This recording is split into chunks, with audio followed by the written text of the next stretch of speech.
In the tunnels of the Moscow metro, whispers tell of more than rats and echoes.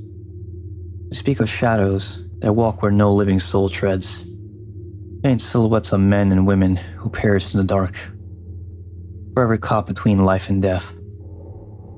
These figures, half seen in the shimmer of a dying flashlight, or the corner of an exhausted eye, are what the dwellers call ghosts.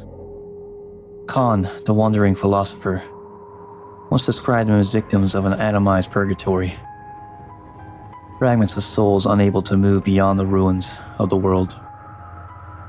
Trapped by the firestorm that scorched the earth, in the labyrinth of tunnels that became their grave, they linger, bound to the metro's endless night.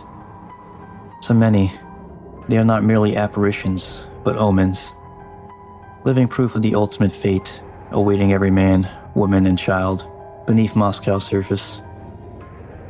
For in the metro, the dead do not rest, they wait. Their true nature is unknown. Some call them spirits, others say they are shadows burned into the world itself. But all agree they are not of the living.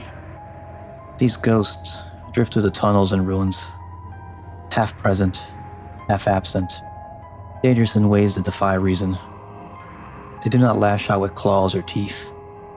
Instead, their presence seeps into the bones. The whisper of a voice in the pipes, a vibration in the steel that shatters the mind. A brush against them is fatal, as though to touch them is to share their endless torment. Only with the beam of a flashlight could they be glimpsed. Pale and fading figures, their outlines barely clinging to existence. To those who have seen them, they resemble the blast shadows left behind by the bombs, the scorched silhouettes of people whose bodies were vaporized in an instant, burned forever into stone. Now these same shadows roam the metro's darkness, condemned to relive the moment of their death again and again. They are echoes of a world destroyed, prisoners of eternity with nowhere they left to go. Some spirits cling so stubbornly to their lives they once knew, that they move through the metro as if nothing had changed.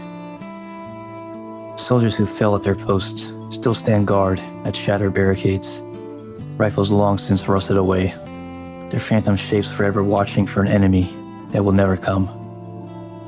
They do not seem to know they are dead, only that their duty must continue. And not all of these phantoms were ever human. In one tunnel, a spectral train barrels endlessly through the darkness, replaying the moment it crushed its victims, as if the tragedy is caught in an eternal loop.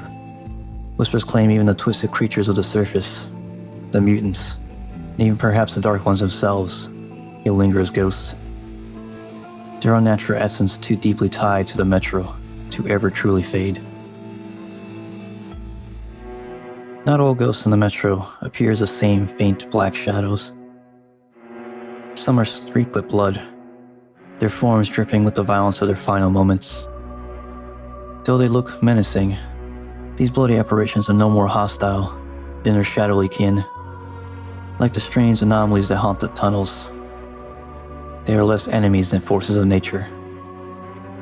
Neutral phenomenon that pass without malice, unless disturbed. Yet the metro teaches that not every spirit is alike. To the wise, or those attuned to the hidden currents of the world, their true nature reveals itself. Some are wicked things, driven by hunger or cruelty, such as the Great Door, an evil presence that seeks only to slay or unravel the minds of those who draw too close. Others, however, show glimpses of something kinder.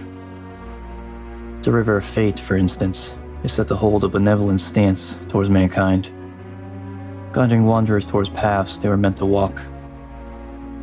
In this way, the ghosts of the metro are not merely remnants of the dead. They are the arbiters of destiny, some hostile, some neutral, and a rare few, perhaps, even merciful. They are the hidden judges of the tunnel, deciding silently who will survive another night in the dark. Khan speaks of the world's end in a way no other man dares. He claims that when the earth was shattered by fire, it was not only cities and nations that perished, but the very balance of the soul itself. Heaven and hell, he says, or torn apart, atomized, scattered into nothingness like the dust of the old world. If this is true, then the fate of the dead is a cruel one. With no afterlife left to receive them, their spirits cannot move on. They linger here, bound to the tunnels and ruins, forced to walk the same paths of their last moments forever. A soldier bleeds at a barricade that has long since crumbled. The train screams endlessly through the dark, crushing shadows beneath wheels of fire. A mother, a child, a mutant, all caught in a loop of death that will never end. Thus, the ghosts of the metro are not merely apparitions, prisons of a world that has no heaven or hell, only the endless dark.